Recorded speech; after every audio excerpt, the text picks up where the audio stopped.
예, 금요일 묵상의 시간입니다. 은사는 소유하는 것이 아니라 교회와 성도가 공유하는 것이다. 은사는 소유하는 것이 아니라 교회와 성도가 공유하는 것이다. 이런 제목으로 이번 주간 마지막 묵상 나누겠습니다. 우리는 이번 주간 고린도 교회를 통해서 주님의 재림을 소망하며 살아가는 교회 안에서 벌어질 수 있는 그 문제들에 대해 살펴보고 있습니다. 첫째, 분파 문제. 둘째, 폐륜화. 셋째, 성적인 문제. 넷째, 세상 법정에서의 싸움. 다섯 번째, 결혼 여부. 여섯 번째, 우상 제물과 관련된 것. 일곱 번째, 바울의 사도권 부정. 여덟 번째, 여자들이 머리에 두건을 쓰는 문제. 아홉 번째는 성찬식이라고 부를 수 있는 공동식사 문화에 대한 모든 이제 문제가 아주 다양했죠. 자, 고린도 교회에서 이렇게 발생한 문제들은 충분히 현재 우리가 살아가는 교회 안에서도 정확히 똑같이 발생할 수도 있고, 또한 그 문제들의 원인이 가지고 있는 기초를 근거해서 다양한 형태로 좀 오늘 우리 시대에도 이게 벌어지고 있는 문제다라고 볼 수 있습니다. 그래서 우리가 반드시 성경의 가치를 따라 바르게 해석하는 그 방법을 배우지 않으면 교회 안에서 자라가면서 당연히 성장통으로 겪는 문제들로 인해 결국 교회가 또 다 무너지고 분열에 빠질 수 있는 그런 경우가 되겠죠. 자, 바르게 그래서 우리가 지혜를 배워나가십시다. 문제의 원인을 바르게 살피면서 그런 문제들이 발생하게 되는 이유들을 온전하게 우리가 찾아내야 됩니다. 먼저 문제의 원인을 바르게 알아야 바른 진단과 처방이 가능해질 거고, 그래야 이 시대에 우리가 거짓된 함정에 빠지지 않고 어둠 속에서도 참된 빛의 길을 걸어갈 수 있을 겁니다. 자, 문제의 원인들을 잘 분별해가는 그런 시간들 될 수 있기를 바랍니다. 자, 계속해서 이제 문제를 살펴보면 10번째, 이제 제일 심각했던 문제가 은사 문제였습니다. 13장 1절. 내가 사람의 방언과 천사의 말을 할지라도 사랑이 없으면 소리나는 구리와 울리는 꽹가리가 되고. 자, 고린도 교회가 그렇게 빨리 성장했던 거는 말씀이 바르게 전해지는 그곳에서 어떤 일이 있었냐면 성령 하나님께서 직접 역사하심으로 그 성령의 임재나 신령한 은사들이 이제 나타났잖아요. 자, 그러니 당연히 현상을 볼 수밖에 없었기 때문에 사람들이 막 호기심에 몰려왔었던 거죠. 자, 과거나 오늘이나 역사적으로 사람들의 이런 심리는 변함이 없어요. 자, 그래서 이런 사람들의 심리를 이용하는 수많은 미신과 가짜들이 오늘날도 판을 치는 겁니다. 자, 이런 성령의 역사들이 믿음으로의 시작은 됐지만 이 성경과 역사를 통해 하나님의 진정한 의도를 아는 이 말씀이 그 안으로 저절로 들어가는 건 아니었단 말이죠.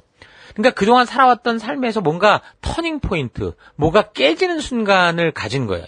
익숙했던 것들에서 깨지고 뭔가 다른 걸 보는 그런 순간들이었기 때문에 이렇게 교회를 세우기 위해서 성령께서 행한 이 은사들이 마치 이게 바르게 그러니까 말씀으로 바르게 이 정리가 되지 않으면 마치 뭐 자기가 특별해서 생긴 것처럼 이게 자기 자랑거리가 되는 거예요. 그래서 그걸 넘어서 이제 자기는 이렇게 할 수 있는데 너는 그렇게 못한다. 그러니까 남을 정죄하고 판단하는 일이 생기고 뭔가 신령해 보이니까 심지어 말씀을 전하는 사람들도 그런 어떤 은사가 나타나지 않는 걸 보면 우습게 여기고. 그러니까 서로 사랑하며 품어주는 일이 아니라 방언과 천사의 그 어떤 말로 한다고 하고 예언한다고 하고 마치 무슨 뭐 모든 비밀과 모든 지식을 아는 것처럼 얘기하고 심지어 뭐 산을 옮길 만한 큰 믿음을 가졌다라고 하면서 서로 자랑하고 불친절하고 시기하고 교만하고, 그러니까 사람을 대할 때 어떻게 하겠어요? 무례해지는 거죠. 그래서 자기 유익을 구하고 그러다 안 되면 성내고 분분고 원수를 생각하는 그런 일들이 은근히 깔려 있었더라는 거예요. 그러니까 고린도의 그 신비종교의 핵심은 사실 황홀경, 뭐 신탁 이런 게 핵심이었거든요. 그러니까 이미 영화에서 여러분들이 잘 봐서 알지만 무슨 뭐 신탁을 받으러 어떤 왕이 전쟁 전에 나가면 이상한 짓 하잖아요. 제가 홀딱 벗고 막 뭐 이상한 춤 추고 눈이 뒤집어져 가지고서 술 먹고 막 이상한 소리 하고 막 이런단 말이에요. 그러니까 이런 게 뭔가 신과 토통하는 거라고 봤는데 이 방언이라는 게 교회 안에서 이렇게 벌어지면서 그런 것과 좀 유사하게 보였을 가능성이 있다는 거죠.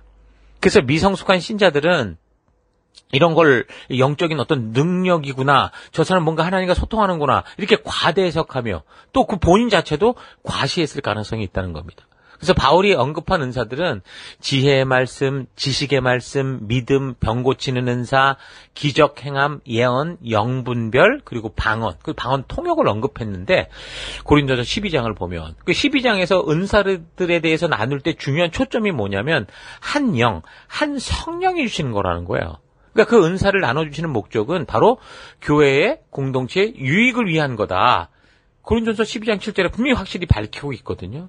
자, 그렇다면 은사와 관련된 문제는 각자 받은 은사들이 성령이 아닌 다른 어떤 것으로부터 받았다고 생각하는 게 문제가 됐겠죠. 성령이 교회를 세우기 위해서 하는 그 역사를 이제 자기 어떤 능력과 어떤 다른 어떤 신으로부터 받은 것처럼 그렇게 착각을 했었다라는 겁니다.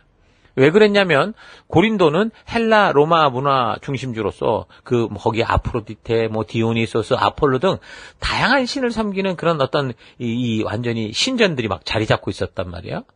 이 신전들에서 아까 말한 것처럼 신탁, 황홀경, 그러니까 신비한 체험이 흔했고, 신자들이 신의 영감을 받아서 말하거나 행동하는 게 마치 신성한 어떤 능력자처럼 능력의 증거로 그렇게 여겨졌죠.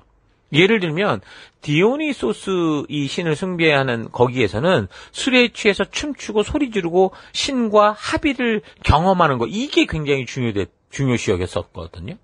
그리고 델포의 아폴로 신전에서는 무녀가 신탁을 전하면서 그걸 전할 때 이상한 짓들을 하는 그런 행동들을 보였단 말입니다. 그러니까 그런 고린도 교회에 이방 출신의 이 사람들이 많이 들어와 있는 거잖아요.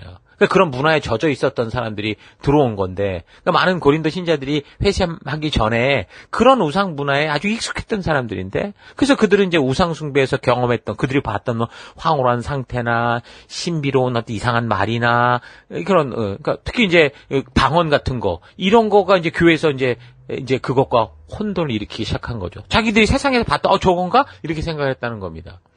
즉 성령의 은사를 하나님께로부터 온 것이라고 깨닫기보다 과거 그냥 자기들이 살아왔던 어떤 그 세상 속에서 봤던 그 많은 신전들 속에 벌어졌던 그런 일들이 여기도 있구나.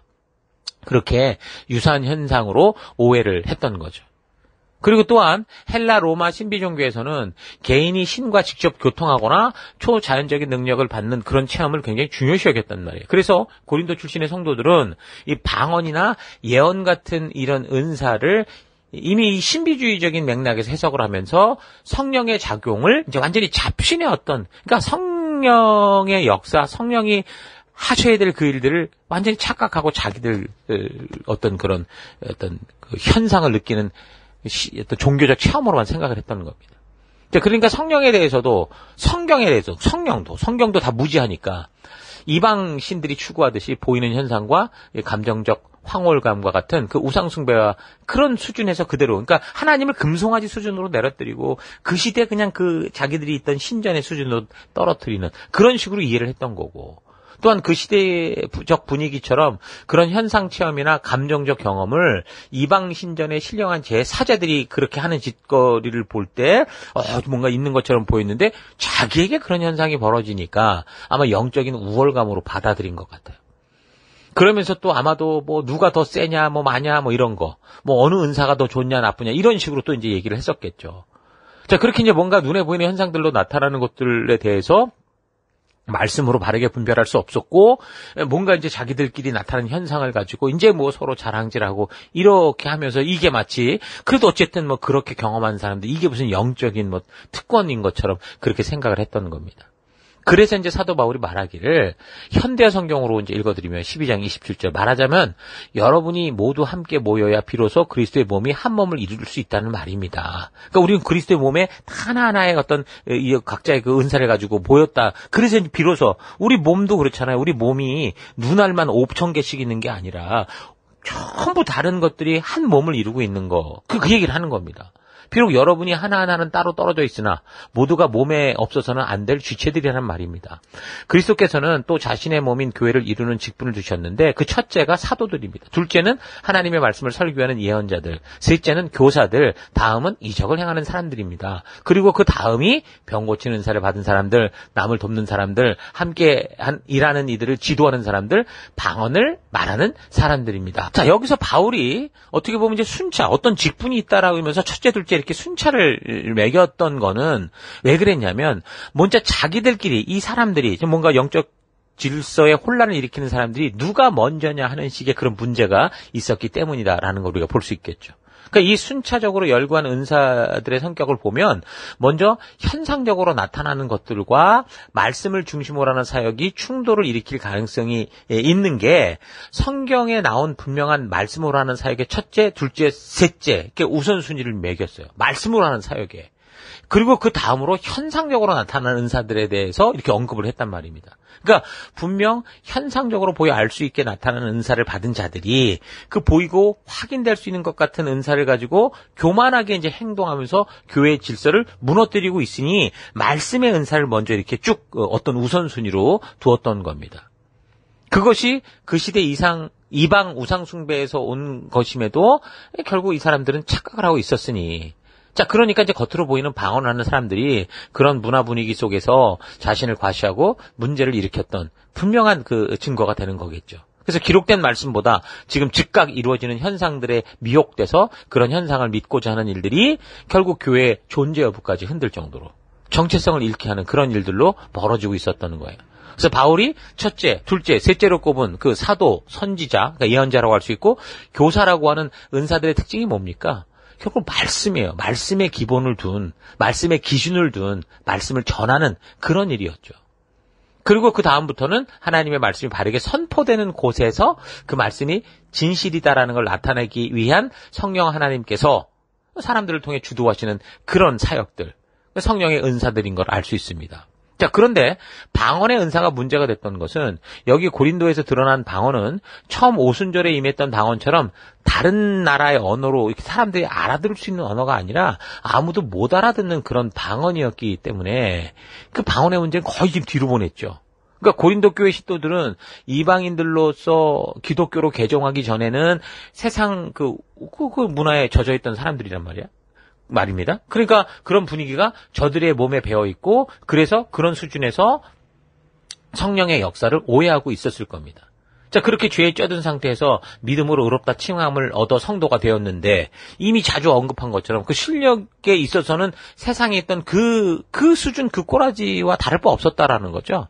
그래서 그들은 기독교로 개종한 후에도 세상의 풍속을 일상으로 행했고 세상에서 행하던 방식과 가치를 따라 그냥 그 수준으로 성경을 판단하고 생각했을 겁니다. 그래서 자기들이 섬기던 세상 우상 개념과 관습대로 교회에서 나타나는 현상들을 그렇게 이제 인식을 했던 거죠.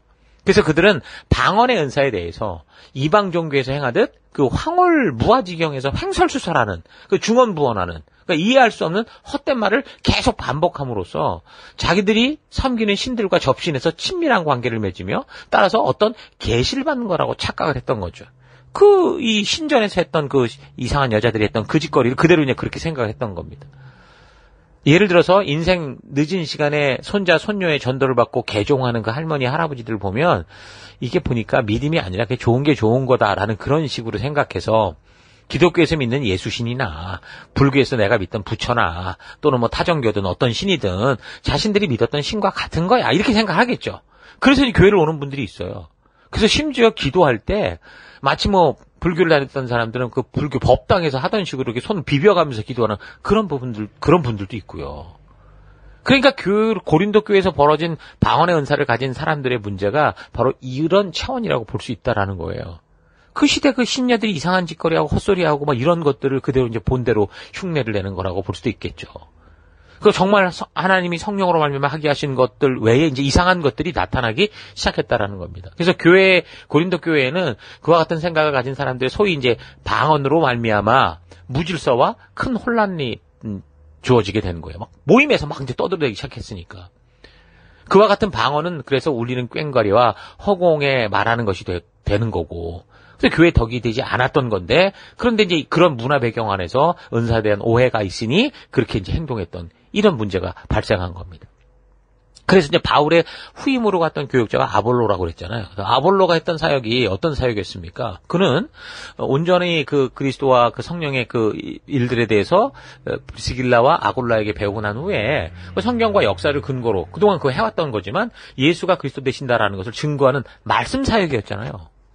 아마도 이 현상적인 은사를 추구하는 사람들이 볼 때 소위 성령 사역이라는 것을 운운하면서 아볼로를 무시하고 현상적으로 나타나는 방언과 같은 것을 추구하고 또한 자기들끼리도 누가 더 강한 영으로부터 그런 능력을 받았냐 하는 걸 가지고 서로 시기하고 질투하고 다투고 자랑했던 거죠.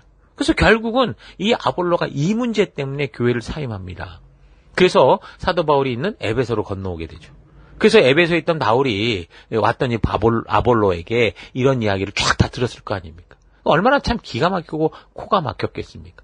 그러니까 오늘날 교회들도 말씀 중심이냐 은사 중심이냐의 큰 흐름을 가지고 사실 말이 많습니다. 그러니까 이런 은사와 같은 현상적인 일들로 말미암는 혼란들이 교회 역사 속에서 계속해서 사실 존재해 왔어요. 그러니까 초대교회 이후에 2세기에서 4세기경을 보면 소아시아의 프리기아 지역에서 몬타누스라는 사람이 주도했던 이단적 운동에서 성령의 계시와 예언을 막 강조했는데, 그때 이제 몬타누스와 그의 추종자들, 특히 이제 여성 예언자 무슨 누가 있었나 봐요.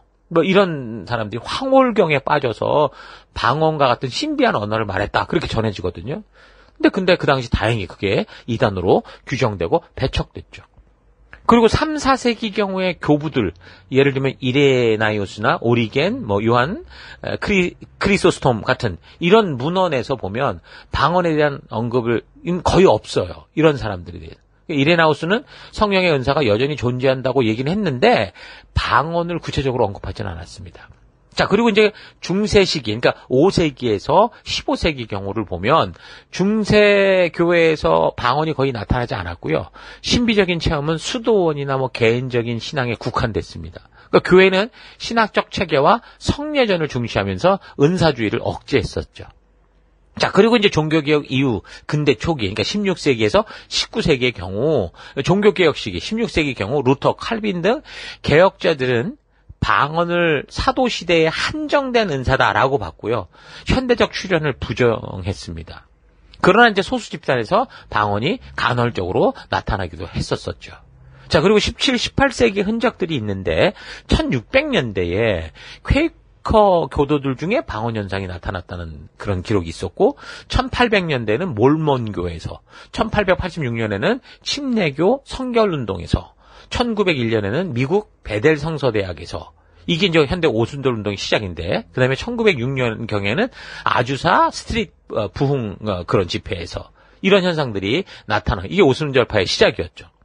자, 이런 현대 방언 운동은 1960년대까지는 비교적 오순절 계통 안에서만 확산이 되었습니다. 그런데 1960년 4월 3일에 이르러서는 캘리포니아주 반날스에 있는 한 큰 성공회 교회에서도 거기서 이제 교인들이 방언을 하면서 점점 이제 전국 교회로 이제 방언이 확산되기 시작을 합니다. 자, 이런 식으로 은사 관련, 방언 관련된 일들은 교회 역사 속에서 그 시대 교회들에게 도전도 주기도 하고 더불어 혼란도 주는 이런 일들을 계속 그렇게 겪으면서 왔었습니다.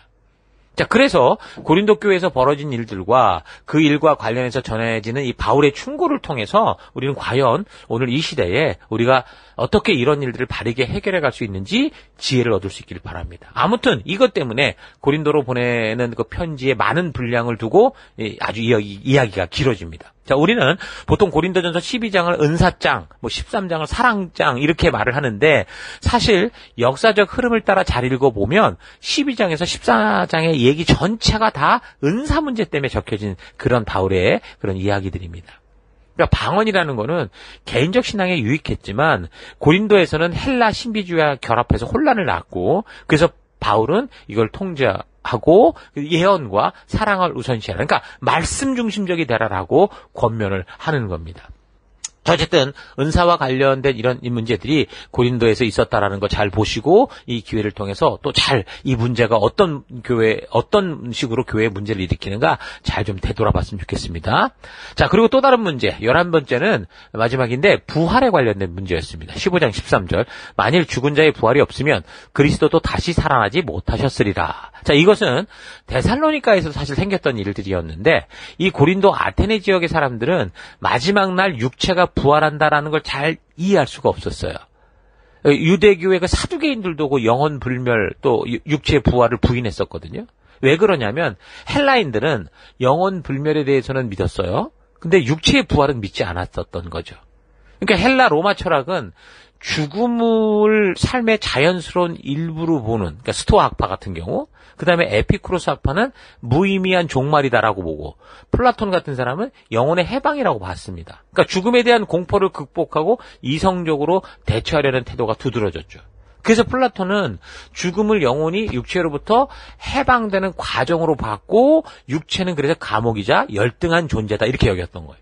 그래서 바울이 썩어질 육체가 변형돼서 부활한다고 주장한 거는 이 플라톤주의의 영혼 육체 이원론을 완전히 뒤흔드는 그런 개념이었기 때문에 철학자들은 왜 하찮은 육체가 다시 부활할 필요가 있냐라고 하면서 당혹스러워했던 그런 가능성이 크죠. 자, 그리스는 여러분 고대로부터 철학의 전통이 있었습니다. 고대 그리스의 철학자, 그러니까 서양 철학의 아버지라고 불리는 탈레스로부터 시작해서 바울이 전도하던 당시까지 거의 750년이나 되는 철학의 역사가 있었어요. 탈레스의 제자 아낙시만드로스, 그의 제자 아낙시메네스, 그리고 파르메니데스, 프로타고라스, 소크라테스, 플라톤, 아리스토텔레스, 그러니까 많은 철학자들이 있었죠. 그러니까 철학을 하는 많은 이유들이 있지만 무엇보다 죽음의 문제가 해결되지 않고 그 죽음에 대한 것을 생각하면서 철학을 하는 겁니다. 자, 그래서 사람들은 철학을 하면서 나름대로 그 죽음의 문제를 자기들이 그래서 결국 해결했다라고 믿고 있었어요. 그래서 어떤 식의 결론이냐면, 말하자면 영은 선한 거고 물질은 악한 건데 이 선한 영이 악한 물질적인 요소에 이 육체에 갇혀 있었다. 그런데 이것이 죽음을 통해서 해방되는 거니까 죽음이라는 것은 두려워할 것도 아니고 피할 것도 아니고 아주 우리가 환영할 만한 이유는 우리가 비로소 자유롭게 되기 때문이다. 이런 식으로 결론을 졌던 거죠. 그래서 소크라테스도 그가 이제 처형당할 뻔한 것에서 탈출할 수 있었던 그 기회가 있었는데, 근데 뭐라고 그랬냐면, 영혼이 육체로부터 나감으로써 비로소 영혼의 성찰과 아르테, 그러니까 절대 진리에 도달하게 될 수 있다라고 믿으면서, 그러니까 죽음을 통해서 눈에 보이지 않는 무언가의 숭고한 가치를 직접 느낀다라는, 이게 철학자로서의 숙명이라, 이렇게 말하면서 결국 독이 든 잔을 그가 마신 거 아닙니까? 그래서 그들은 죽음이란 육신을 벗어버리고 영혼의 상태로 돌아가는 거라고 생각을 했습니다. 자, 이런 식으로 미화시켜서 이제 겨우 죽음의 문제를 해결했다고 생각을 하고 자부심을 갖고 있었는데, 바울이 그리스도의 재림에 대해 말할 때 육체가 부활한다고 하니까 이제 완전히 혼란에 빠져버린 거예요. 그래서 도무지 육체의 부활을 용납하지 못하고 이 문제가 일어나게 되는데, 유대교 사두개인들의 주장으로는 영육의 부활이 없이 이 세상으로 끝난다고 그러고, 헬라의 철학으로는 영은 영원하지만 육체는 없어진다고 하고, 그런데 바울이 전한 복음의 소식은 영육의 부활을 얘기하게 되니까 이제 어떤 것이 진리인지 이제 혼란이 오기 시작한 겁니다. 자, 이것 때문에 이제 문제가 발생을 했었던 거예요. 자, 그래서 지금까지 고린도 교회에서 나타난 이런 여러 가지 문제를 11가지 정도 살펴봤는데, 이 작은 이 고린도 교회에 어떤 문제 하나만 있어도 이 교회가 휘청거릴 지경에 10가지도 넘는 이런저런 문제가 막 뒤엉켜가지고 아주 교회가 혼자스럽게 됐던 거죠. 근데 바울이 이제 이런 고린도에서 생긴 문제들을 어디서 들었냐면, 처음에는 고린도전서 1장에 나오듯이 글로의 편에 들었고, 그러다가 고린도에서 사역하다가 사편하고 왔던 아볼로에게서 또 듣게 되죠. 또 얼마 있다가 고린도 교회의 스데바나, 부드나도, 그다음에 아가이고라는 사람이 그 아볼로 목사를 또 데려가려고 왔을 때도 들었고, 이 사람들에게서 이제 고린도 교회 상황을 계속 듣게 됐던 거죠. 그리고 또 한 가지는 고린도 교인들이 문제 해결이 되지 않으니까 바울에게 질문을 했어요. 도대체 이런 문제를 어떻게 해야 됩니까? 편지를 보내왔던 거죠.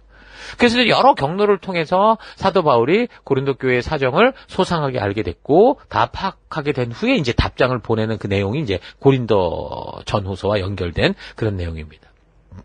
자, 그래서 우리가 고린도 전서를 읽을 때 이런 상황들을 좀 알고 읽으면 아마도 더 많은 어떤 이 진리를 바르게 또 깨달아 갈게 될 겁니다. 오늘날 교회 안에서 벌어지고 있는 많은 문제들이 단지 그래서 오늘날 생긴 것만이 아니라 성경의 역사를 자세히 살피면 이미 교회 속에서 처음 생성되던 그때부터 지금까지 이렇게 벌어지고 있다라는 이 사실을 알게 될 겁니다. 자, 그렇다면 우리가 이런 문제들을 성경을 통해, 이 성경의 역사를 통해 바르게 배우고, 오늘날에는 이제 그런 문제들이 가능하면 반복되지 않도록 보다 더 주신 사명에 한 힘과 지혜를 모을 수 있는 그런 기회로 삼아야 되기 때문에 여러분들이 차분히 이 고린도전서를 읽어가면서 이런 문제들에 대해서 그 원인과 그 이유에 대해서 잘 파악하고 묵상해 볼 수 있기를 바랍니다.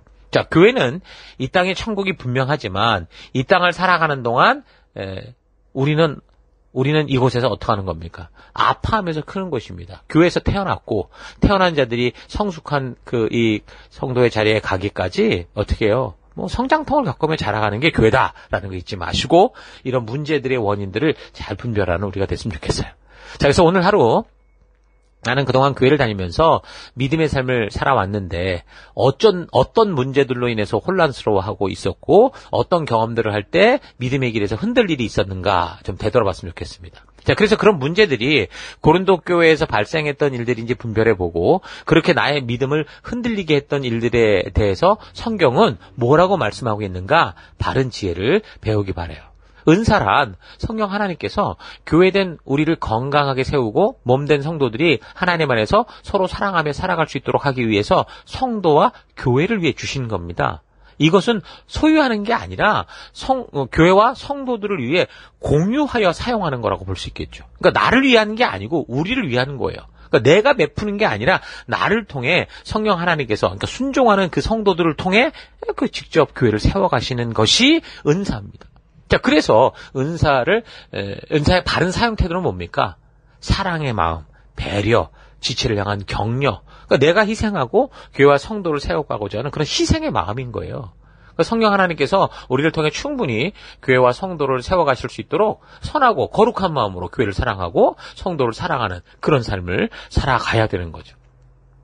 교회는 부족하고 모자란 사람들이 은혜로 구원받아 하나님의 자녀답게 되어가는 곳입니다. 아기가 태어나면 어떻게 성장하는 동안 수많은 실패와 실수와 다툼과 유혹 등을 겪으며 자라가듯이 교회 성도들 또한 주 안에서 그렇게 태어나서 그런 성장통을 겪으며 자라간다라는 거 잊지 마십시오. 그래서 교회가 천국이라고 해서 완전한 천사 같은 존재들이 있는 곳이라고 착각하지 마세요. 물론 우리가 이 세상의 마지막 날 심판 이후에 새하늘 새 땅에서 만날 때는 그럴 수 있을 거예요. 그러나 적어도 우리가 이 땅에 거하며 살아가는 동안 교회는 마치 세상물에 잔뜩 찌든 훈련병들을 국가와 조국을 책임지는 군인으로 훈련하는 곳과 같다고 볼 수 있어요. 자, 그래서 교회를 다닐 때 각오하고 다녀야 됩니다. 하나님께서 우리를 그런 하나님의 마음을 품은 영적인 아비가 되기까지 이끌고 훈련에 가실 겁니다. 하나님 포기하지 않으세요. 그래서 오늘 하루도 그런 훈련을 피하려고 하지 말고 믿음을 가지고 그 훈련장 속으로 함성을 외치며 달려들어가는 여러분 될 수 있기를 주의 이름으로 축원합니다. 오늘 하루도 힘내십시오. 잠시 기도하겠습니다.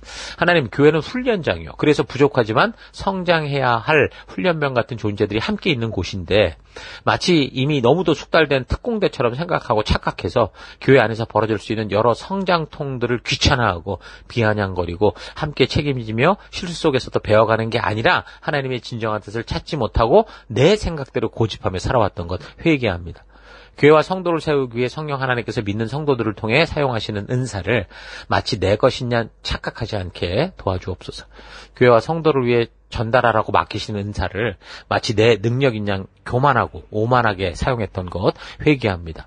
교회 안에서 보이는 실수와 다툼과 혼란들을 통해 주님께서 우리를 세워가시고자 하는 것이 무엇인지를 다르게 분별하는 영적인 눈을 주옵소서. 혼란 속에서 주님의 뜻을 배워 위기의 순간을 성장과 성숙의 기회로 만들어가는 우리가 되기를 원합니다. 하나님, 오늘 고린도 교회 속에 있었던 많은 문제들을 우리가 정리하면서 오늘 우리가 어떤 길을 걸어야 되는지 이 문제의 원인들을 잘 분별할 수 있는 그런 시간들을 또 가질 수 있도록 인도해 주시고, 하나님, 그래서 우리에게 주신 우리 모든 것을 주께서 주의 뜻을 이룰 수 있는 그 믿음의 길로 걸어가는 우리가 될 수 있도록 주님 역사해 주옵소서. 그 길 걷기 원합니다. 함께 하시길 감사드리고 예수님 이름으로 기도했습니다. 아멘.